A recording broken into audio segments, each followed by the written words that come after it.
এই গল্পটা শোনার সময় একটা কথাই মনে রাখবে, রাতে যদি কেউ তোমার নাম ধরে ডাকে, কখনোই পেছনে ঘুরে তাকাবে না।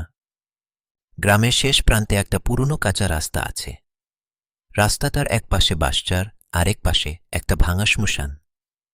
দিনের বেলা মানুষ ওই রাস্তা দিয়ে যায়, কিন্তু সূর্য ডোবার পর কেউ না। কারণ গ্রামে একটা কথা চালু আছে, ওই রাস্তায় একজন হাঁটে, যার পা মাটিতে লাগে না। একদিন রফিক নামে একটা ছেলে রাতে দেরি করে বাড়ি ফিরছিল। চারদিকে কুয়াশা, চাঁদের আলো ঠিকমতো পড়ছে না। হঠাৎ পেছন থেকে একটা মেয়েলি কণ্ঠ, রফিক ও রফিক থেমে গেল। গ্রামের সবাই জানে ওই রাস্তায় কেউ ডাকলে উত্তর দিতে নেই, কিন্তু ভয় আর কৌতূহল একসাথে কাজ করলে মানুষ ভুল করে। রফিক ধীরে ঘুরে তাকায়। সে দেখে সাদা শাড়ি পরা একজন মেয়ে, মুখ ঢাকা, চুল মাটিতে ছুঁই ছুঁই। মেয়েটা বলে, আমাকে একটু এগিয়ে দেবে?